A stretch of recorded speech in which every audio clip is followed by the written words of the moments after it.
모든 말씀 우리 구주 예수 그리스도의 이름으로 기도드립니다. 아멘. 이 시간 함께 우리 찬양을 드리며 찬양하며 나가겠습니다.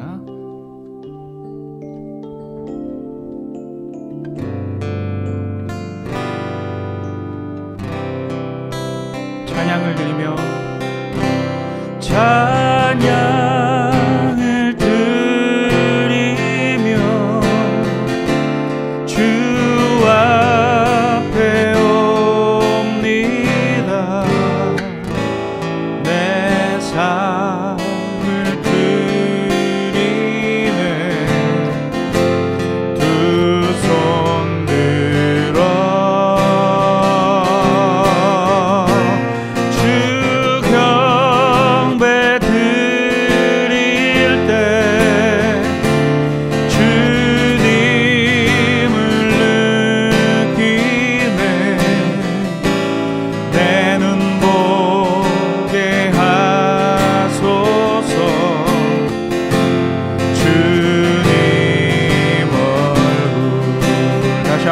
찬양을 드리며 찬양을 드리며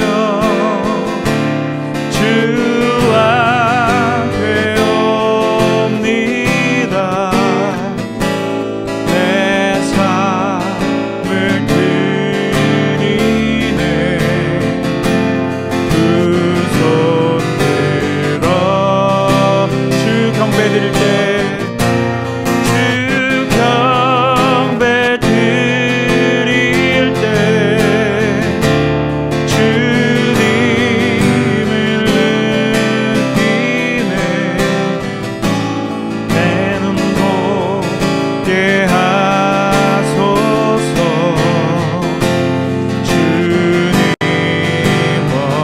마지막으로 다시 한번 고백합니다. 찬양을 드리며 찬양을 드리며 주 앞에 옵니다. 내 삶을 드리네. 두 손 들어 경배 드릴 때 주님을 느끼네. 내 눈 보게 하소서. 주님 얼굴.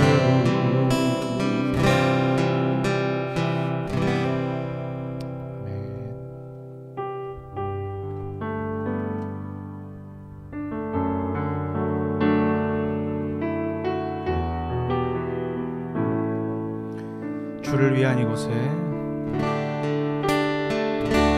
주를 위한 이곳에 예배하는 자들 중에 그가 찾는 이 없어. 주님께서 슬퍼하시네. 주님이 찾으시는 주님이 찾으시는 그 한 사람 그 예배자. 내가 그 사람 되기 간절히 주께 예배하는 주내로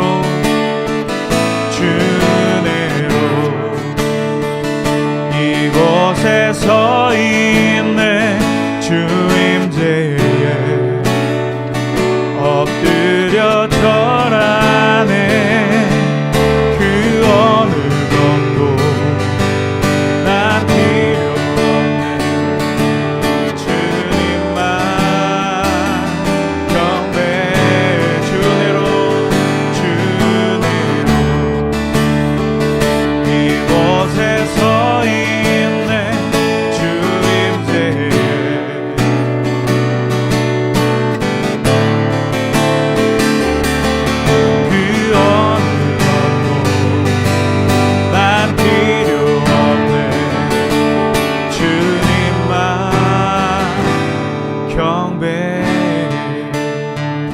주를 위한 이곳에 주를 위한 이곳에 예배하는 자들 중에 그가 찾는 이 없어 그가 찾는 이 없어 주님께서 슬퍼하시네 주님이 찾으시는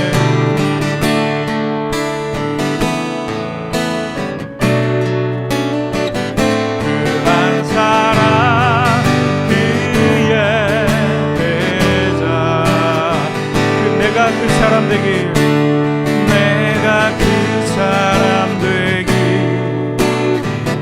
간절히 주께 예배하네 주 은혜로 이곳에 서 있네 주 은혜로 이곳에 서 있네 주 임재에 엎드려 절하네 그 어느 것도 필요 없네 주님만 경배해 주 은혜로 주 은혜로 이곳에 서 있네 주 임재에 엎드려 절하네 그 어느 것도 난 필요 없네 주님만 경배해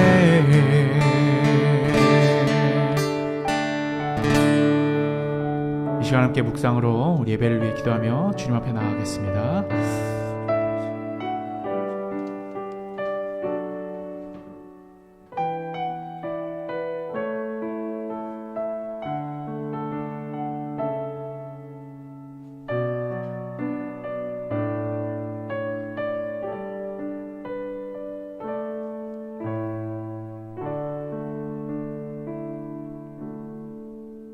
아멘.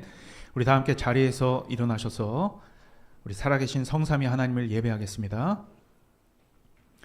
아버지께 참되게 예배하는 자들은 영과 진리로 예배할 때가 오나니 곧 이때라.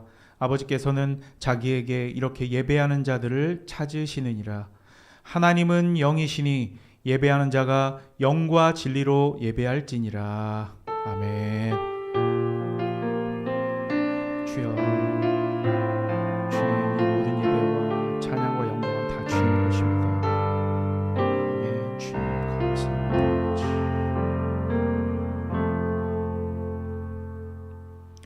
오늘 우리가 함께 봉독할 교독문은 교독문 1번 시편 1편입니다. 교독문 1번 시편 1편입니다. 복 있는 사람은 악인들의 꾀를 따르지 아니하며 죄인의 길에 서지 아니하며 오직 여호와의 율법을 즐거워하여 그는 시냇가에 심은 나무가 철을 따라 열매를 맺으며 잎사귀가 다 마르지 아니함 같으니 그가 하는 일이 모든 일이 다 형통하리로다. 악인들은 그렇지 아니하며 오직 바람에 나는 겨와 같도다. 그러므로 악인들은 심판을 견디지 못하며 죄인들이 의인들의 모임에 함께합니다. 무릇 의인들의 길은 여호와께서 인정하시나 악인들의 길은 막아리로다. 아멘. 사도신경으로 우리의 신앙을 고백합니다. 나는 전능하신 아버지 하나님 천지의 창조주를 믿습니다. 나는 그의 유일하신 아들 우리 주 예수 그리스도를 믿습니다. 그는 성령으로 잉태되어 동정녀 마리아에게서 나시고 본디오 빌라도에게 고난을 받아 십자가에 못 박혀 죽으시고 장사된 지 사흘 만에 죽은 자 가운데서 다시 살아나셨으며 하늘에 오르시어 전능하신 아버지 하나님 우편에 앉아 계시다가 거기로부터 살아있는 자와 죽은 자를 심판하러 오십니다. 나는 성령을 믿으며 거룩한 공교회와 성도의 교제와 죄를 용서받는 것과 몸의 부활과 영생을 믿습니다. 아멘. 찬송가 27장 하나님 앞에 올려드립니다.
죽을 나를 살리려 그 영광 떠나서 그 부끄러운 십자가 날 위해 지셨네. 날 위해 지셨네. 나 이제 생명 있음은 주님의 은혜요. 저 사망 권세 이기니 큰 기쁨 넘치네. 큰 기쁨 넘치네. 주님의 보좌 있는데 전한 몸 이르러 그 영광 몸소 배울 때 내 기쁨 넘치리. 내 기쁨 넘치리.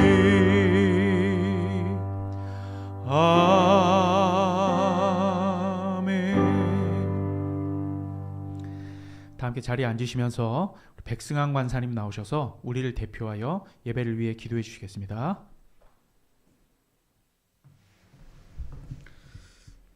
기도하겠습니다. 하나님 아버지 감사합니다. 지난 한 주간도 안전하게 지켜주시고 복되고 거룩한 주일을 허락하심을 감사합니다. 오늘 우리 예배 가운데에도 하나님의 은혜와 감격으로 가득 채워지게 하여 주시옵소서. 이 시간 하나님의 섭리를 생각해 봅니다. 사람이나 세상의 어떤 것도 나의 문제를 해결할 수 없음을 고백합니다.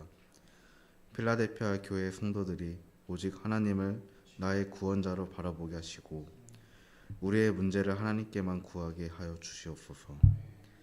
우리가 어떤 상황에 있든지 주님을 위해서 살도록 하시고 현재에 처한 환경이나 욕심 때문에 세상적인 삶에 연연하지 않도록 도와주시옵소서. 우리 교회가 사회적 소명을 감당하는 교회가 되기를 소망합니다. 지역의 아픔과 고통을 공유하며 하나님의 크심과 능력을 함께 나누며 하나님의 일하심과 능력을 사람들에게 전파하는 교회가 되게 하옵소서. 말씀 전하실 담임 목사님을 위해 기도합니다. 저희를 살리는 생명의 말씀을 전할 수 있도록 그 마음과 생각을 지켜주시고 성령의 충만한 가운데 붙들어 주시고 말씀의 깊이를 더하사 오늘 저에게 필요한 말씀을 전하게 하여 주옵소서. 이 사명을 잘 감당할 수 있도록 건강과 지혜와 성령의 충만함을 또한 허락하여 주옵소서. 모든 영광을 하나님께 올려드리며 우리를 구원하신 예수님 이름으로 기도합니다. 아멘.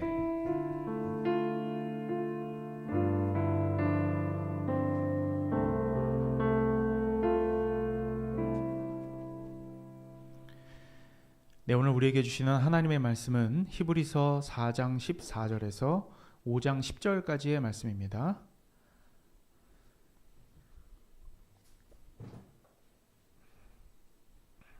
히브리서 4장 14절에서 5장 10절입니다. 제가 봉독하겠습니다. 여러분 눈으로 잘 따라 읽어주십시오. 그러므로 우리에게 큰 대제사장이 계시니 승천하시니 곧 하나님의 아들 예수시라. 우리가 믿는 도리를 굳게 잡을지어다. 우리에게 있는 대제사장은 우리의 연약함을 동정하지 못하실 리가 아니요 모든 일에 우리와 똑같이 시험을 받으시니로되 죄는 없으시니라. 그러므로 우리는 긍휼하심을 받고 때를 따라 돕는 은혜를 얻기 위하여 은혜의 보좌 앞에 담대히 나아갈 것이니라. 대제사장마다 사람 가운데서 택한 자이므로 하나님께 속한 일에 사람을 위하여 예물과 속죄하는 제사를 드리게 하나니 그가 무식하고 미혹된 자를 능히 용납할 수 있는 것은 자기도 연약에 휩싸여 있음이라. 그러므로 백성을 위하여 속죄제를 드림같이 또한 자신을 위하여도 드리는 것이 마땅하니라. 이 존귀는 아무도 스스로 취하지 못하고 오직 아론과 같이 하나님의 부르심을 받은 자야 할 것이니라. 또한 이와 같이 그리스도께서 대제사장 되심도 스스로 영광을 취하심이 아니요 오직 말씀하신 이가 그에게 이르시되 너는 내 아들이니 오늘 내가 너를 낳았도다 하셨고, 또한 이와 같이 다른 데서 말씀하시되 내가 영원히 멜기세덱의 반차를 따르는 제사장이라 하였으니 그는 육체에 계실 때에 자기를 죽음에서 능히 구원하실 이에게 심한 통곡과 눈물로 간구와 소원을 올렸고 그의 경건하심으로 말미암아 들으심을 얻었느니라. 그가 아들이시면서도 받으신 고난으로 순종함을 배워서 온전하게 되셨은즉 자기에게 순종하는 모든 자에게 영원한 구원의 근원이 되시고 하나님께 멜기세덱의 반차를 따른 대제사장이라 칭하심을 받으셨느니라. 아멘. 네, 감사합니다. 광고 말씀 잠깐 드릴게요. 오늘 우리 교회 처음 오신 성도님이 계시다면 주님의 이름으로 환영합니다. 예, 다음 주부터 또 하나님께서 새 영혼들을 보내주실 것을 믿습니다. 그리고 서울 동로의 춘계 정기노회가 4월 15일 내일이죠. 오전 10시에 가평에서 있습니다. 제가 당연히 이제 참여를 하고요. 우리 교회는 대한예수교 장로회 대신 측에 서울 동로회에 소속되어 있습니다. 그래서 노회라는 것은 1년에 춘계와 추계 두 번이 개최가 되고 거기에 이제 개교회들 이제 담임 목사님들이 함께 모여서 또한 장로님들도 함께 모여서 기도하고 또 노예 현안들을 처리하는 일을 가질 것입니다. 그래서 내일 춘계 정기노회가 있으므로 잘 다녀오도록 하겠습니다. 60일 성경 읽기가 계속 진행 중인데요. 그거 아십니까? 오늘 구약이 끝납니다. 구약이 오늘 소선지서까지 이제 다 끝나는데 이 얘기인즉슨 뭐냐면 이제 4월 말이 끝나고 이제 5월 초순부터는 새롭게 창세기부터 시작됩니다. 예, 여러분 다시 시작하시면 돼요. 늦지 않았습니다, 여러분. 계속 돌아와요. 자, 그러니까 우리 성경 읽는 것을 우리 삶 속에서 습관을 들여야 되는 그런 어떤 그 쫄리는 마음 있죠. 그런 게 계속 우리 가운데 있어야 돼. 부담감. 성경 읽어야 되는데. 그래서 제가 365일 1독이 아니라 60일 성경 읽기를 그래서 진행하는 겁니다. 왜냐하면 마음이 이렇게 쫄리거든요. 부담이 들고. 자, 그리고 이번 주 수요일 날은 우리 수요 성경 공부 5장 그리스도의 죽으신 편입니다. 우리 잘 읽어오시고 수요일 날 함께 말씀 나눴으면 좋겠습니다. 그리고 저번 주에 우리 교회에 방문한 우리 구자익 이민정 우리 신혼부부죠. 이제 곧 예비 신혼부부가 저는 이제 2주 전에 이제 우리는 만약에 결혼 광고가 있으면 2주 전부터 이 두 차례에 걸쳐서 광고를 내는 걸로 했습니다. 그래서 구자익 이민정 우리 가정이 4월 27일 그러니까 다다음 주 토요일이죠. 오후 12시에 JW 메리어트 호텔에서 있습니다. 아마 신사역 쪽에 있는 걸로 제가 알고 있는데 예, 함께 축하해 주시면 감사하겠습니다. 기도하겠습니다.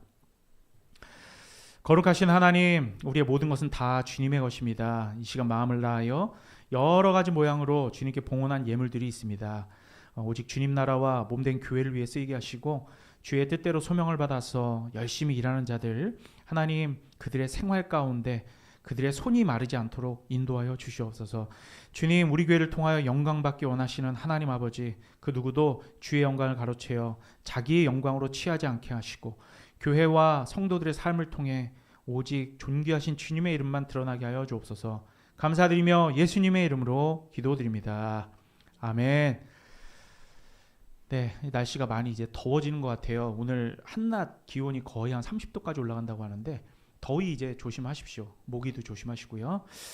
자, 우리는 이제 지난 시간에 남아있는 안식에 들어갈 자들의 삶의 자세를 마지막으로 함께 살펴보았습니다. 그래서 이제 지난 시간 본문 말씀의 핵심은 출애굽 1세대들이 가나안 땅에 들어갈 수 있는 조건적 언약이 있었는데 그것은 무엇이었습니까? 기억나실지 모르겠지만 조건이 있었어요. 그들이 안식에 왜 못 들어갔다 그랬죠? 믿지 않아서. 그러면 첫 번째 조건 뭐예요? 믿어야 됩니다. 믿어야 돼요. 그리고 믿음은 당연히 뭘 결과로 맞이한다고요? 믿으면 뭐 하게 돼 있어요? 하나님께 순종하게 되어 있습니다. 그래서 믿음과 순종이었죠. 하지만 이들이 불순종함으로 죄악을 저질렀다는 것을 폭로하고 이러한 불순종을 우리도 범하지 않도록 경고하는 말씀이었습니다. 그죠? 또한 우리 영과 육의 모든 죄를 드러나시는 날선 검과 같은 하나님 말씀이 살아있기 때문에 마음 가운데 어떠한 완고하고 딱딱한 마음이라 할지라도 그것은 다 죄 때문에 발생하는 거죠. 그죠? 그대로 하나님의 말씀이 찔러 쪼개어 다 해부하기 때문에 드러날 수밖에 없다. 그렇기 때문에 우리는 주의 말씀 앞에 늘 겸손하게 서야 된다라고 살펴보았습니다. 맞죠?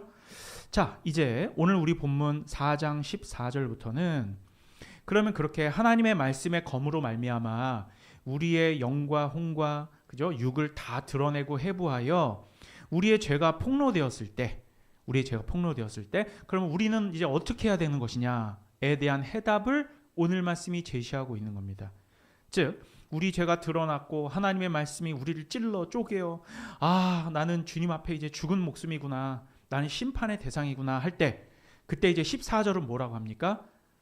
그러므로 우리에게 큰 대제사장 즉 승천하신 하나님의 아들 예수님이 계시다, 이 얘기를 하는 거예요. 걱정하지 마라. 주의 말씀이 너희들의 죄를 다 드러낼 건데 그러면 하나님 우리 죄 이거 어떻게 합니까? 불순종했던 죄 이거 어떻게 합니까? 걱정하지 마라. 우리에게 큰 대제사장 예수님이 계시다. 이 말씀을 하는 것입니다. 우리의 죄책과 오염과 부패로 말미암은 전적인 무능함과 연약함으로 이 죄 문제를 해결해 주실 해결사는 대제사장 되신 예수 그리스도밖에 없다라는 것입니다. 그런데 우리가 주목해야 될 것이 있어요. 이제는 단어 하나하나를 우린 잘 살펴봐야 되거든요. 보면 대제사장 앞에 하나 수식어가 있어요. 그게 뭘까요? 큰이라고 되어 있습니다. 큰. 여러분 제사장 앞에 이미 뭐가 붙어 있어요? 대가 붙어 있잖아요. 대제사장은 어차피 큰 제사장이에요. 그게 이제 chief priest거든요. 그렇죠? high priest. 그러니까 가장 높은 제사장 중에 으뜸이라고 그 대제사장 위에 없어요. 근데 왜 큰 대제사장이라고 했을까? 그렇죠? 제사장이라는 것은 아르키에레우스라고. 그렇죠? 그런데 그 앞에 아르키에레우스라는 헬라어 앞에 메간이라고 하는 수식어가 붙은 거예요. 헬라어로 하자면 이 메간이라고 하는 헬라어는 영어로 하면 메가입니다. 메가. 그죠? 왜 굳이 큰 대제사장이면 이미 가장 높은 제사장인데 왜 메간 아르키에레우스라고 했을까? 그죠? 우리가 알다시피 메가라는 뜻은 막 어마어마한, 큰, 위대한 이런 뜻이잖아요. 자, 여러분 잘 들어보세요. 히브리서 수신자들은 기본적으로 유대인들이기 때문에 대제사장이라고 하는 직분에 대해서 너무나 잘 알고 있습니다. 대제사장이라는 직분은 일단 누구 지파여야 돼요? 제사장은 레위 지파여야 되죠. 레위 지파여야만 되는 것이 아닙니다. 대제사장은 어떤 그 레위 지파 중에서도 누구의 계보를 따라야 돼요. 그게 누굴까요? 아론입니다. 1대 대제사장인 아론의 계보를 따르는 성골들만 대제사장이 될 수 있는 거예요. 그러면 나머지 그냥 레위 지파인 나머지 제사장들은 그냥 진골에 불과한 거죠. 그렇죠? 하지만 여러분 알다시피 예수님이 레위 지파입니까? 예수님 무슨 지파예요? 유다 지파란 말이에요. 유다 지파는 기본적으로 왕족이죠. 그죠? 그러니까 혈통상 왕족이긴 한데 그러니까 이제 제사장 혈통은 아니라고. 그죠?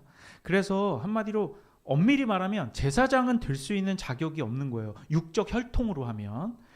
그리고 더더욱 아론의 자손이 아니기 때문에 대제사장은 될 수가 없죠.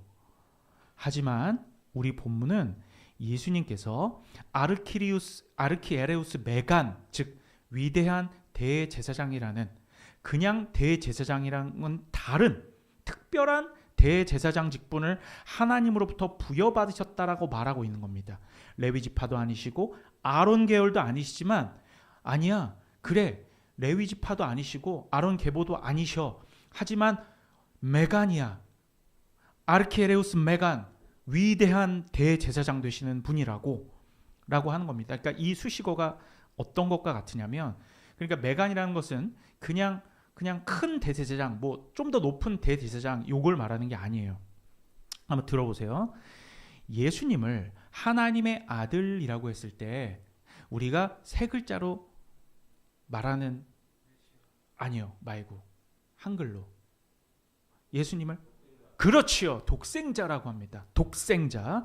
자, 이 독생자라는 것은 우리가 만약에 뭐 3대 독자가 있어요. 그를 독생자라고 하지 않죠. 그냥 외아들, 뭐 3대 독자 이렇게 표현한단 말이에요. 그런데 우리가 독생자라고 했을 땐 그래 하나님의 하나밖에 없는 아들 이 정도로 우리가 인식할 수 있지만 독생자라는 건 그 정도 의미가 아닙니다. 이것은 독특한 아들을 의미하는 거예요. 꼭 기억하세요. 독특한 아들입니다. 그렇죠? 이 독생자라고 하는 것은 굳이 이제 헬라어로 하면 휘오스 모노게네스인데 휘오스라는 것은 아들을 뜻해요. son, 휘오스, 아들. 그리고 모노게네스는 이게 모노게네스가 좀 어려운 말인데 우리 영어의 비동사 있죠. 비동사에서 파생된 그런 그러니까 헬라어의 비동사 같은 거예요. 모노게네스는. 근데 이게 기노마이라는 동사에서 파생됐는데 이 모노게네스는 홀로 유일하게 존재하는 이런 뜻이에요. 그러면 휘오스 모노게네스는 홀로 유일하게 존재하는 아들이란 뜻입니다. 독보적인 아들. 그래서 독특한 아들이라고 표현하는 게 맞아요. 그냥 누구나 뭐 다 있는 그런 어떤 외아들 아니면 뭐 독자 이런 의미가 아니라고. 온 지구상, 온 우주상에 오직 한 분만 계신 유일한 아들, 독특한 아들. 그게 바로 독생자라는 것입니다. 이와 같이 큰 대제사장도 이와 같은 거예요. 그냥 큰 대제사장이면 더 큰 대제사장 이런 게 있는 게 아니고 독특한 독보적인 대제사장이시다라는 표현이라고 보면 되는 것입니다. 그래서 오늘 본문은 바로 그리스도께서 아론의 혈통이 아니심에도 어떻게 이러한 독특한 대제사장이 되셨는가에 대한 부연 설명이라고 보시면 되겠습니다. 그래서 오늘 본문 말씀은 좀 어려운 신학 용어로 하자면 대제사장적 기독론에 대한 영적인 근거라고 할 수 있겠습니다. 너무 어려우셔도 듣고 또 듣다 보면 그게 익숙해지거든요. 그러면 이제 어떤 신학적인 용어라든지 내용들이 이제 막 와 닿을 때가 있을 거예요.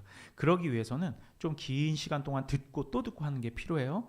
다른 교회처럼 그냥 여러분들 삶 가운데에서 평안하십시오. 뭐 쉬운 말로 제가 설교도 할 수 있지만 그거보단 조금 어렵고 듣기에 조금 힘들지라도 이게 오랜 기간 동안 또 듣고 하시다 보면 성경의 깊은 뜻까지 이제 통찰하실 때가 오거든요.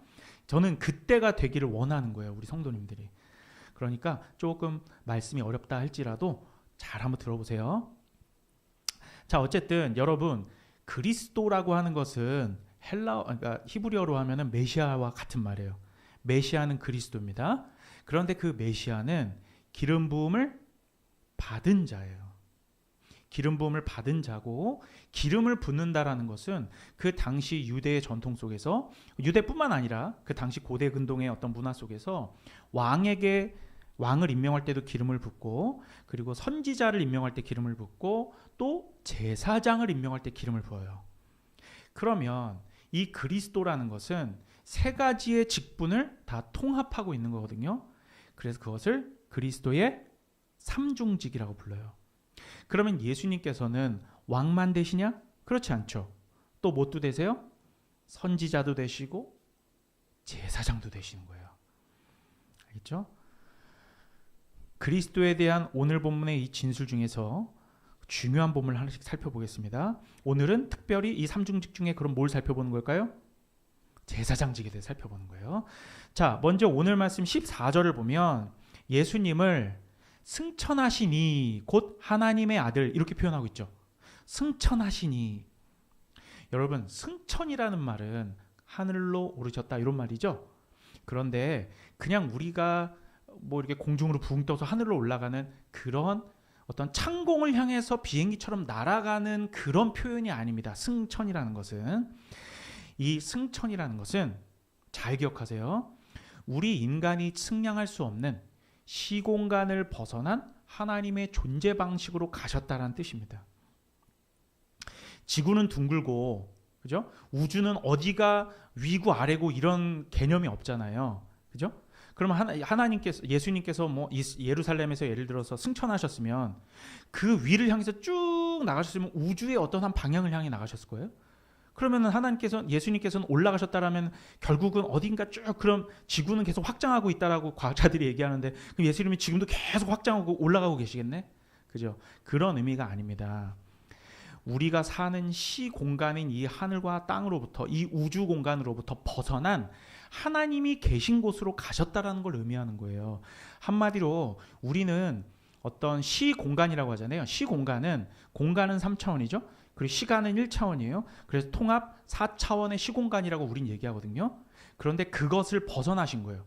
시간의 제약도 받지 않으시고 공간의 제약도 받지 않으시는 하나님께서 존재하시는 그 어떤 곳으로 가신 거예요. 우리는 인지할 수 없어요. 제가 어떤 이 공간과 관련된 책을 읽어봤는데 어떤 차원의 존재가 한 차원만 올라가도 우린 그것을 인식조차 할 수 없어요. 그 무슨 얘기냐면 우리가 무엇을 모르는지조차 몰라요.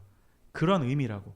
그러니까 우리는 하나님의 존재 방식을 지금 우리가 살아가는 이 시공간에서는 도저히 이해할 수 없는 거예요. 있죠? 그러니까 하나님의 존재 방식으로 올라갔다. 딱 여기까지만 인식하시면 돼요. 자, 이 지점에서 우리가 또 짚고 넘어가야 될 것.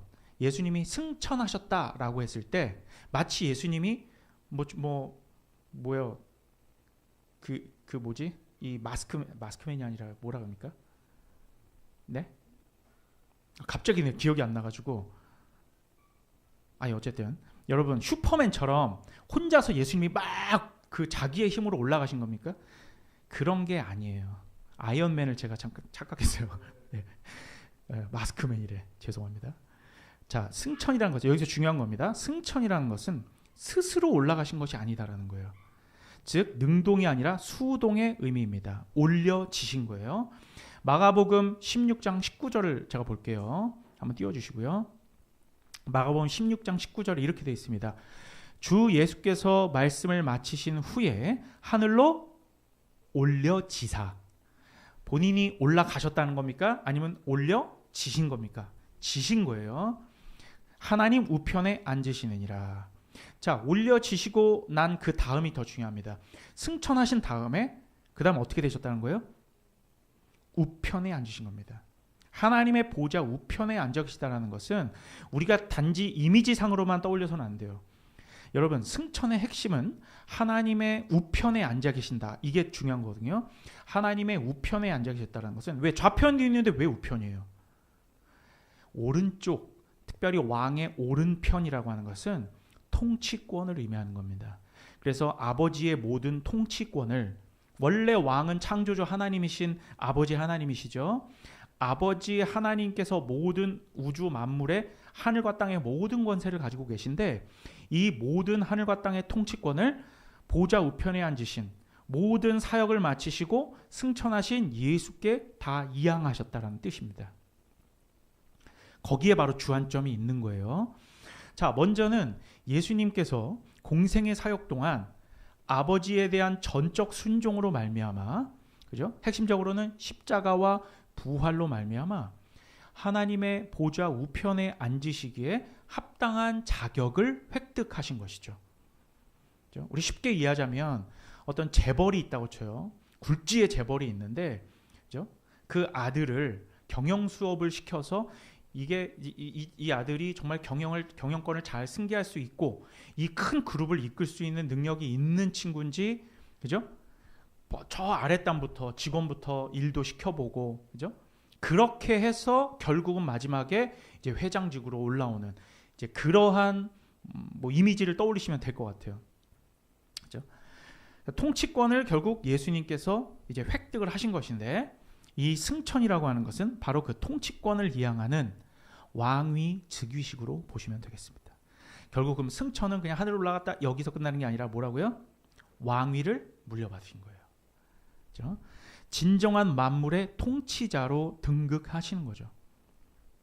그래서 하나님의 아들이라고 했을 때는 사실상 하나님 아들이야. 그러면 그 안에, 그 단어 안에 왕의 의미를 포함하고 있습니다. 하나님께서 모든 우주 만물의 왕이신데 그 아들이라고 했으면 그 왕권을 물려받는다는 것을 전제로 하는 거잖아요. 그죠? 일반적으로. 자, 그렇게 왕의 의미를 함축하고 있는 것이긴 합니다만 승천하신 이라고 했을 때에는 왕이신 아버지 하나님으로부터 왕권 이양이 끝났다라는 말이 되는 것이죠. 그래서 우리는 많은 찬양 가운데 예수는 왕이라고 그렇게 선언하고 표현하는 것입니다. 그렇죠? 자, 여러분, 그리고요, 정상적으로 왕위로 등극하는 왕자에서, 예를 들어서 왕의 아들에서 왕으로 등극하는 것을 보면 정상적인 왕위 등극은 어떻게 합니까, 여러분? 그죠? 아버지 상왕이 아들에게 왕관을 씌워주는 방식이죠. 그러니까 제가 드리는 말씀 뭐냐면, 왕자가 내가 왕 될 거야, 세자가 됐고 난 이제 임금이 될 거야 라고 자기가 아버지를 왕위에서 내친 다음에 자기가 그렇게 올라갑니까? 왕위로? 그렇지 않죠. 왕으로 뭐 해주는 거예요? 들어 올려주는 거예요. 바로 승천이라는 것, 땅에서 하늘로 올려지셨다라는 게 바로 이러한 의미입니다. 그렇죠? 왕이 버젓이 있는데 그 스스로 왕위를 자기가 왕이 되는 것은 그 왕위를 찬탈하는 것이죠. 쿠데타입니다. 하지만 온전한 왕권의 이양은 선왕께서 그 자리로 끌어올려 주시는 거예요. 이것이 승천의 의미입니다. 그래서 하늘로 올려지셨다라고 말하는 거예요. 자, 요약하면, 들어보세요. 요약하면 우리에게는 우리를 대신하여 속죄를 담당하시는 어떤 대제사장? 큰 대제사장. 그런데 그거는 우리가 해석해 보니까 독특한 대제사장이 계시는데, 그분께서 누구십니까? 하나님 아버지로부터 왕권을 온전히 이양받으신 만물의 통치자이시다. 그래서 14절은 바로 이 말씀을 하고 있는 것입니다. 이 대제사장께서는 그냥 대제사장이 아니라 왕 같은 대제사장인 거예요. 한마디로 그리스도는 왕 그리고 제사장이라고. 왕 같은 대제사장. 그래서 큰 대제사장이라고 하는 것입니다. 왕이면서 대제사장이 되는 그런 분은 유일해요. 한 분밖에 없어요. 바로 예수 그리스도이십니다. 자, 이제 4장 15절에서 16절은 그렇게 만물의 통치권을 물려받으신 이 독특한 왕적 대제사장께서 어떻게 우리의 죄를 담당하실 수 있는지에 대해서 설명하고 있어요. 그렇죠? 자, 주님께서 우리의 죄를 온전히 담당하실 수 있는 이유는 바로 그분께서 우리를 체휼하셨기 때문에, 우리와 같이 되셨기 때문입니다. 그것이 또한 엄청난 계시적 사건인데, 예수님께서 육신을 입고 이 땅 가운데 오신 사건을 우린 뭐라고 부르죠? 세 글자로 성육신이라고 하잖아요. 그걸 인카네이션이라고도 하고, 즉 온전한 인간이 되신 것입니다. 그러므로 인간의 모든 희로애락을 똑같이 체휼하시는 것이죠. 우리와 같은 성정을 가지신 것입니다. 춥거나 바이러스로 인해서 우리와 같이 감기도 걸리실 수 있죠. 그죠? 오늘날 만약에 예수님께서 오늘날 성육신 하셨다면 미세먼지가 많은 날엔 마스크도 쓰셔야 됐습니다. 그죠? 사람들에게 배신당하셨을 때는 마음이 찢어지게 아프시기도 했고요. 배고픔을 느끼시기도 했습니다. 그래서 식사도 하셨죠. 채찍을 맞으실 땐 살점이 찢겨나가는 고통을 느끼시기도 했습니다. 예루살렘을 보시면서 눈물을 흘리시기도 했어요. 그리고 누가복음 10장에서 복음 전파를 위해 70인을 내어 보내시죠. 동네 가운데. 그리고 그들이 즐거이 귀신을 쫓아냈다고 기뻐하자 함께 성령으로 기뻐하시기도 하셨습니다. 이렇게 예수님은 우리 인간들이 느끼는 것과 똑같은 것을 같은 입장에서 체휼하셨다라는 것이죠. 하지만 같은 조건 속에서 우리는 기꺼이 허다한 죄를 범했지만 예수 그리스도께서는 우리와 똑같은 조건에서 희로라기만 한 범죄 하나 범하시지 않으셨다라는 것이 우리와의 극명한 차이입니다. 그렇죠? 자, 혹시나 그래서 저는 여기 계신 우리 성도님들 중에 복잡한 여러 가지 어떤 감정의 소용돌이들, 그리고 아픔, 고통, 그런 어떤 힘듦, 이러한 고통 속에서 헤매고 계시다면 기꺼이 우리 주님 앞에 내어놓으시기를 간절히 부탁드립니다. 여러분들이 느끼시는 육신의 고통, 그리고 외로움, 고독함, 그리고 소외, 이 모든 감정의 통증들을 예수님께서도 똑같이 느끼셨을 뿐만 아니라 이 모든 것을 이겨내셨음을 기억하고 예수님께 도움을 요청할 때 우리 주님께서는 친히 성령으로 여러분들을 위로하시고 새 힘을 주실 것입니다. 그런데 예수님께서 새 힘을 주신다라고 했을 때 그 새 힘이라고 하는 건 그냥 어떤 느낌상의 환기, 기분 좋아졌다, 막 마음이 힘들고 그럴 때 우리 교회에 나가서 드라이브도 하고, 그죠? 어디 뭐 바다 가서 바다를 보기도 하고, 그리고 뭐 어디 해외 나가서 좋은 곳을 보고 오고, 뭐 그렇게 하면서 힐링됐다 이렇게 얘기하기도 하죠. 새 힘은 그런 느낌상의 환기 수준이 아닙니다. 그죠? 이 새 힘이라는 것은 성령으로 말미암아 삶의 이유를 깨닫게 해주심으로써 전 인격에 걸쳐서 원동력이 넘치게 하는 거예요. 우리가 그냥 느낌상의 환기, 그리고 어떤 뭐 교회 나가서 뭐 좋은 것을 보고 오고 하는 그런 것은 그냥 머리를 식히거나 정말 어떤 좋은 느낌을 받는, 그야말로 그냥 기분상의 힐링이 될 수밖에 없어요. 근데 그게 원초적인 어떤 근원적인 해결책이 되진 않죠. 하지만 예수님께서 우리에게 주시겠다라고 하는 이 새 힘은 마음의 근원적인 것을 바꿔버리시겠다라는 것입니다. 바로 성경에서는 이것을 두고 새 힘을 주신다라고 표현하거든요. 그리고 이것을 또 다른 말로는 은혜라고도 합니다. 은혜라고 하는 거예요. 때론 우리가 삶의 이유를 알 수 없어서 방황할 때 바로 이 은혜로 말미암아 분명한 삶의 이유를 깨닫게 되는 것입니다. 주의 말씀을 깨달음으로써 하나님의 영광이라고 하는 목적지가 설정되면, 그리고 그 목적지를 향해서 계속 전진하게 하는 그런 연료는 주님의 몫입니다. 주님께서 공급해 주세요. 나를 찾고 찾으면 만나리라. 내게 부르짖고 구하는 것마다 받지 못하는 것이 없으리라 하셨죠. 우리가 쓸데없는 것을 구하기 때문에 받지 못하는 것이지, 우리에게 정말 필요한 것들을 주님 앞에 매달릴 때 우리 주님은 반드시 주시는 것입니다. 그리고 그 연료를 날마다 더하시는 은혜, 다른 말로는 새 힘이라고 하는 것입니다. 삶의 목적과 방향성을 상실하는 경우는 무조건 여러분 우리의 죄와 관련이 있습니다. 우리가 살아가다가 내가 정말 삶의 목적과 방향성을 상실해서 그냥 내 삶에 닥쳐오는 그런 일들을 해결하기에 급급하고 어느새 정신 차렸을 때 주님은 온데간데 없는 그러한 상황 속에서 내가 내 자신을 잘 돌아보고 묵상해 보면 그 모든 것들은 다 죄와 관련이 있습니다. 바로 이때 성령께서는 우리 안에서 다시금 목적과 방향성을 재조정하시고 그리로 전진하게 하시는 것입니다. 그걸 보고 바로 새 힘을 주신다, 은혜를 더하신다 라고 성경이 말하고 있는 것입니다. 믿으십니까? 여러분, 우리와 하나님 사이에서 발생하는 모든 문제의 근본 원인은 뭐라고요? 죄 때문입니다. 그리고 우리가 처음 믿을 때에 아무리 그리스도의 십자가의 공로로 말미암아 죄의 책을 벗었다 할지라도 우리에게는 여전히 뭐가 남아있어요? 죄의 성이라고 표현하는 죄의 오염성과 죄의 부패성은 여전히 우리에게 남아있는 것이죠. 그래서 우리 삶 속에서 이 죄의 오염성과 부패성을 극복하고 날마다 저 천국을 향해 전진하는 삶을 뭐라고 부르죠? 그걸 성화라고 하는 것입니다. 말씀과 성령이 아니고선 이 죄와 부패를 태워버릴 수가 없어요. 다른 걸로는 안 된단 말이에요. 기분 전환 가지고는 안 돼요. 힐링 가지고는 안 된다고.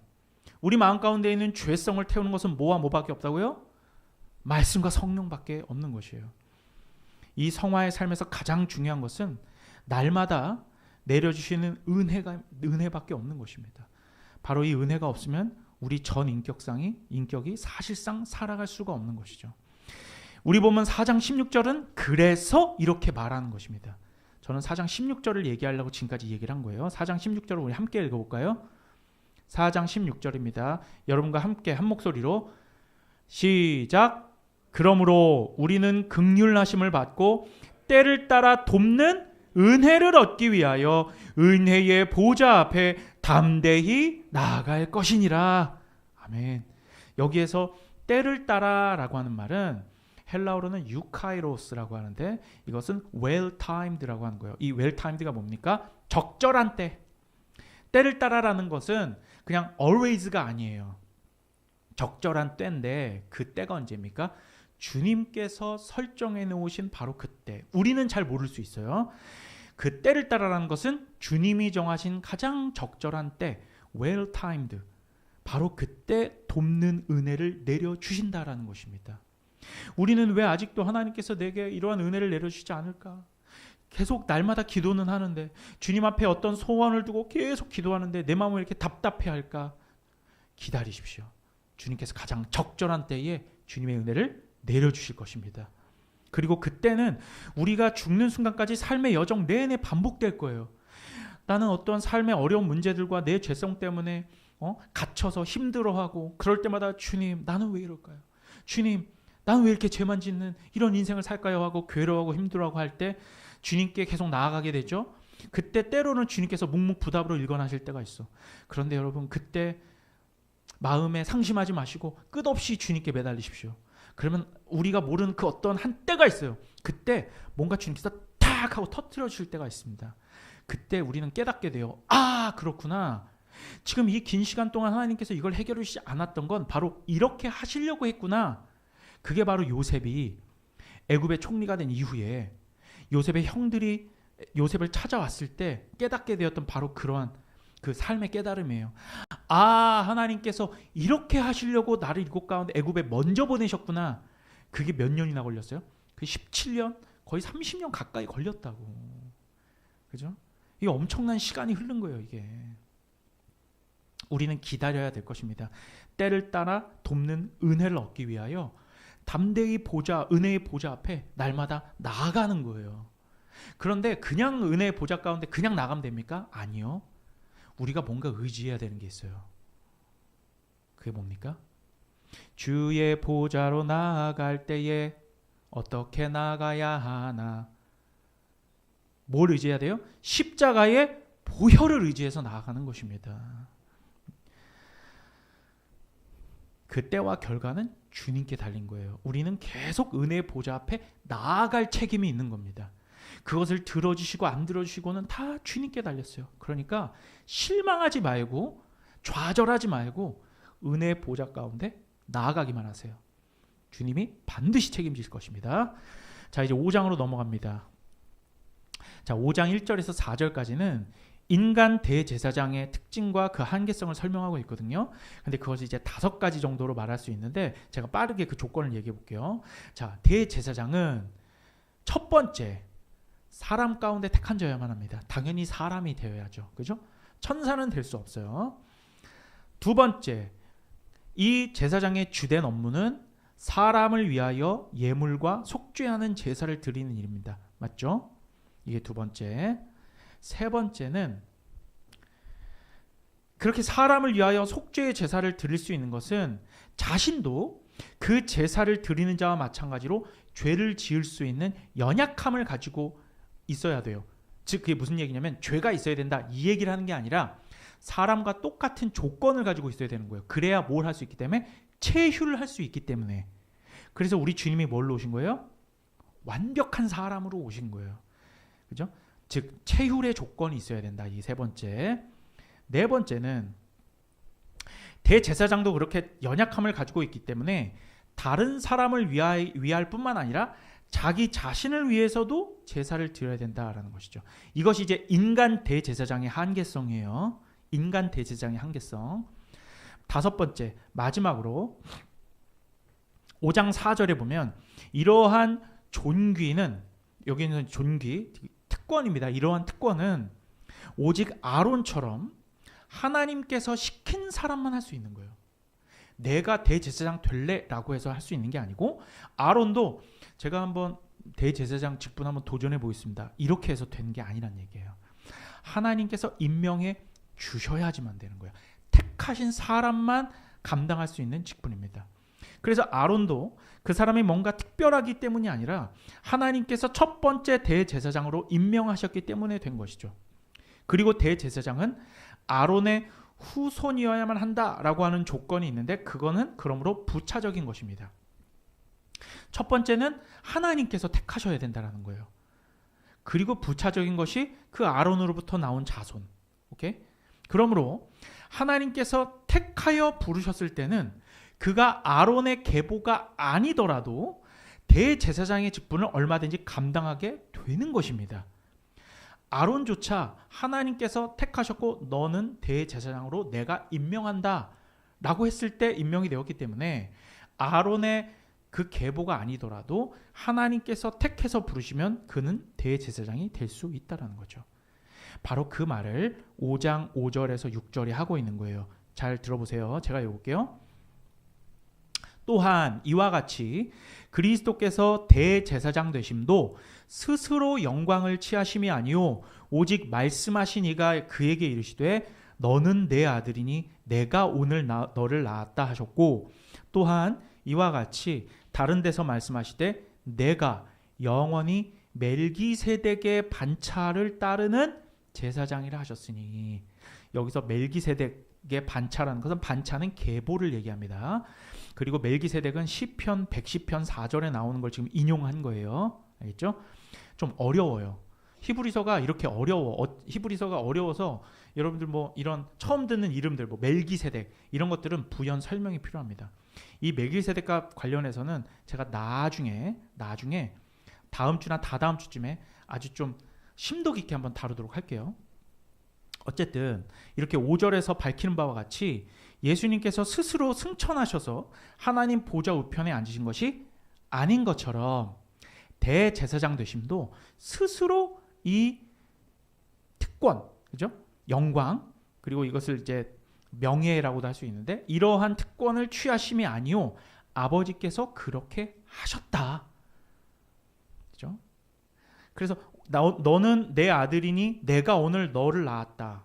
이 말씀은 시편 2편 7절을 인용한 거고 또 내가 영원히 멜기세덱의 반차를 따르는 제사장이라 이 말씀은 시편 110편을 인용한 것인데 이 부분이 이게 정말 기가 막히는 히브리서의 일관성입니다. 자, 좀 어려운데 한번 잘 들어보세요. 지금 오늘 본문이 특별히 시편 2편과 시편 110편을 인용하고 있죠. 그죠? 그런데 아까 제가 이제 승천하신 그리스도를 다루면서 이것은 그냥 대제사장이 아니라 또 어떤 직분이 가미된 함께 복합된 대제사장 그 직분이라고 제가 말씀드렸죠. 왕적 대제사장이라고 말씀드렸죠. 5절과 6절이 인용하고 있는 이 시편 2편과 시편 110편의 시편 장르가 있습니다. 시편은 150편까지 있는데 이 시편에는 많은 장르들이 있어요. 그렇죠? 뭐 기쁨의 찬송 시도 있고 저주의 시도 있고 이런 시 저런 시가 있는데 그 중에서요. 이 시편 장르가 시편 2편과 110편은 왕의 등극을 주제로 하는 제왕시입니다. 그죠? 이 굉장히 의도적으로 이렇게 삽입한 거예요. 히브리서 저자가. 이렇게 이 왕으로 등극하시는 것은 절대 왕위 찬탈이 아니라 선대 왕께서 아들을 왕좌에 앉게 하는 아주 평화롭고 아름다운 왕권의 이양이다라고 말씀드렸는데 그래서 정말 그러한지 히브리서가 인용한 시편 2편 6절을 한번 보겠습니다. 제가 시편 2편 6절 한번 읽어볼게요. 이렇게 되어 있습니다. 내가 나의 왕을 내 거룩한 산 시온에 세웠다 하시리로다. 왕을 세워주신 거예요. 그리고 또 다른 인용 시편은 110편이죠. 110편 1절도 제가 볼게요. 이렇게 되어 있습니다. 여호와께서 내 주에게 말씀하시기를 내가 네 원수들로 내 발판이 되게 하기까지 너는 내 오른쪽에 앉아 있으라 하셨도다. 자, 오른쪽에 앉아 있으라 뭐예요? 하나님 보좌 우편에 앉아 계신 거죠. 그리고 이 말씀을 누가 누구에게 하신 겁니까? 아버지께서 아들에게 하신 것이죠. 히브리서는 지금 계속 이 독특한 대제사장을 어떠한 대제사장으로 계속 설명하고 있습니까? 왕적 대제사장으로 설명하고 있는 것입니다. 그리고 대제사장직과 왕직을 연결시키면서 이 두 직분을 하나로 만들고 있어요. 왕이면서 대제사장의 직분을 동시에 가진 사람은 지금껏 없었습니다. 그런데 과거를 되짚어 보니까 구약을 되짚어 보니까 딱 한 사람이 있었어요. 그 사람이 바로 창세기에 등장하는 멜기세덱입니다. 멜기세덱은 나중에 7장에서 제가 다루도록 할 텐데 오늘은 그 이름의 뜻만 보고 넘어갈게요. 자, 멜기세덱에서 이 멜기와 세덱을 두 개로 나누세요. 멜기 따로 뜻이 있고 세덱 말이 따로 있어요. 근데 이거는 우리 한글로 했으니까 이렇게 어렵긴 한데, 자, 멜기는 히브리어 멜레크에서 왔습니다. 그리고 세덱이라는 것은 원래는 제데크예요. 그래서 멜레크와 제데크가 합성된 겁니다. 여기서 멜레크는 왕이라는 뜻입니다. 멜레크 왕. 그리고 제데크, 제데카는 우리가 어떤 뭐 믿음으로 말미암아 의를 얻는다라고 할 때 의를 얻는다라고 하잖아요. 이신칭의 교리, 거기에서의 의를 뜻합니다. 그래서 제데크는 의, 멜레크는 왕. 그래서 멜기세덱을 합치니까 무슨 왕이 돼요? 의의 왕이 되는 거예요. 멜기세덱은 뭐라고요? 의의 왕이라는 뜻입니다. 그렇죠? 자, 예수님께서 바로 이 멜기세덱의 계보를 따르는 대제사장이라고 우리 본문은 말하고 있습니다. 창세기를 보면 우리가 나중에 살펴보겠지만 멜기세덱을 또한 제사장으로도 말하고 있거든요. 그런데 그 이름 자체에 어떤 뜻이 있다고요? 왕의 의미가 있는 거예요. 기가 막히죠. 그래서 이제 7절과 10절은 그러면 어떻게 예수님께서 멜기세덱의 계보를 잇는 왕적인 대제사장이 되실 자격을 획득하셨는지를 진술하고 있습니다. 제가 시간상 7절에서 8절은 다루지 않을게요. 왜냐하면 여기서 가장 중요한 한마디가 9절에 있기 때문인데 9절만 볼게요. 9절에 보면 이렇게 되어 있습니다. 온전하게 되셨은즉 자기에게 순종하는 모든 자에게 영원한 구원의 근원이 되시고, 온전하게 되셨은즉, 여기가 중요해요. 온전하다. 자, 인간으로서 그 누구도 하지 못한 온전함, 퍼펙트함, 경건과 순종의 완벽함, 결코 우리 같은 아담의 씨, 아담의 군상들은 할 수 없는 인간으로서의 완전함을 예수님께서 이루신 것입니다. 그걸 보고 바로 온전하게 되셨은즉, 우리와 똑같은 성정을 가지시고, 그죠? 우리와 똑같은 우리를 체휼하신 이 인간으로서 예수님은 하나님을 온전히 만족시키신 것입니다. 성경의 인물을 포함한 그 누구도 하나님을 만족시킨 사람은 아무도 없었어요.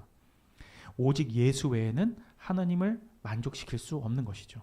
이렇게 하나님을 만족시키신 우리 주님의 의가 우리가 예수님을 믿고 전적으로 의지할 때 그 의를 내 의로 봐주는 것입니다. 그래서 우리는 예수님으로만 하나님을 만족시킬 수 있는 거예요. 우리가 아까 은혜의 보좌 가운데 담대히 나아갈 수 있다라고 얘기할 때, 그것도 누구를 의존할 때 나갈 수 있는 거예요? 예수를 의지할 때.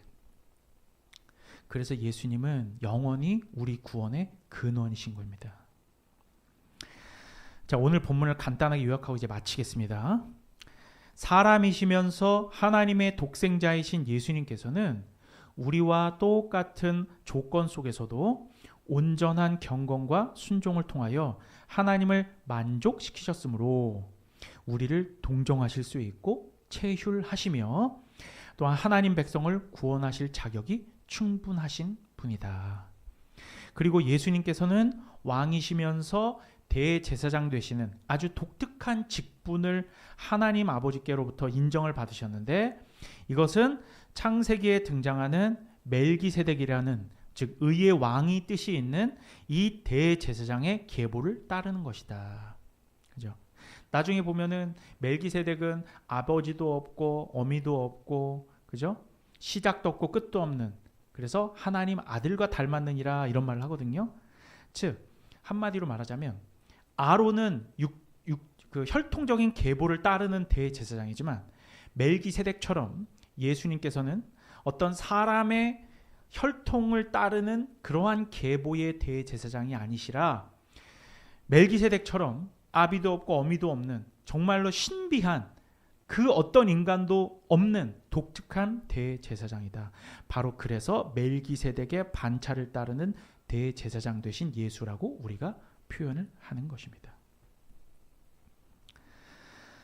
자, 여러분, 그리스도를 깊이 묵상한다라는 것은 성경에서 이렇게 치밀하게 논증하고 또한 하나님이시면서 인간이신 이 예수 그리스도를 끊임없이 공부하는 것입니다.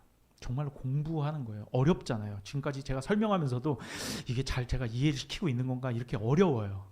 그렇죠? 그래서 끊임없이 우리는 성경을 공부하는 것입니다. 그리고 그렇게 난 예수 그리스도를 우리 삶의 각자의 삶 가운데 중심에 위치시키고 관념과 실제 모든 영역에 있어서 최우선순위를 바로 이 예수님으로 잡아서 우리의 생각을 거기에 굴복시키고 복종시키는 것입니다. 그건 바로 우리의 기도 속에서도 마찬가지예요. 바로 이것이 은혜의 보좌 앞에 나아간다라는 말씀의 실제라는 것입니다.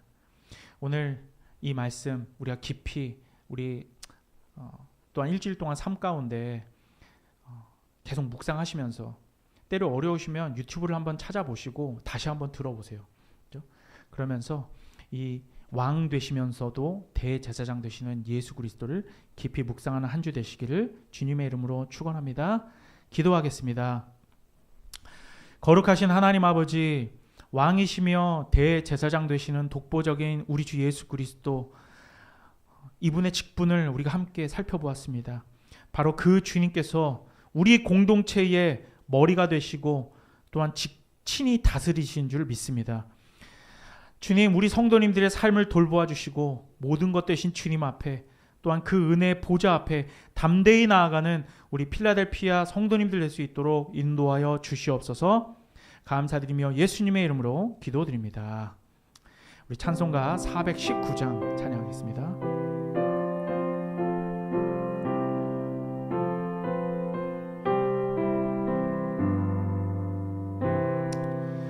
주 날개미 내가 편안히 쉬네.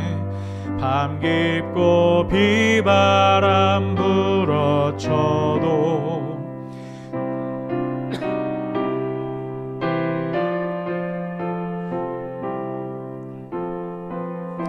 편안히 쉬리로다.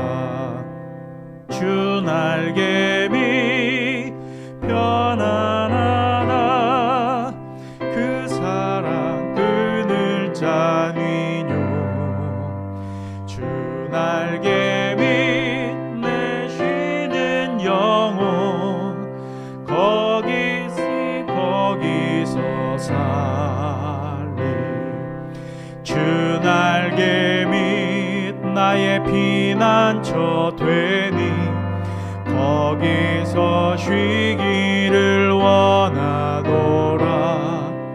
세상이 나를 위로치 못하나 거기서 평화를 누리리라. 주 날개미 평안하다. 그 사랑 그늘 잔위뇨. 주 날개미 내 쉬는 영혼 영원히 거기서 살리.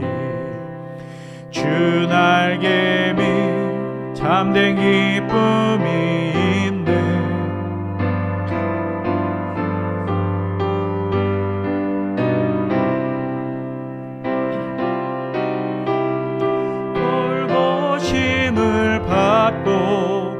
영원한 안식을 얻으리라.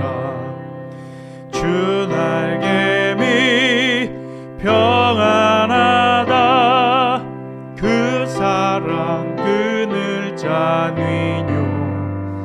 주 날개미 내 쉬는 영혼 영원히 거기서 살리. 지금은 우리 주 예수 그리스도의 은혜와 아버지 하나님의 극진하신 사랑하심과 성령의 감화 통모 교통 충만 내주하심의 역사가 우리를 동정하시는 독특하신 대제사장 우리 주 예수 그리스도 앞에 우리의 모든 것을 내어드리기 원하는 여기 있는 모든 주님의 권속들 위해 지금부터 영원토록 함께 하시기를 우리 주 예수 그리스도의 이름 받들어 간절히 축원하옵나이다. 아멘.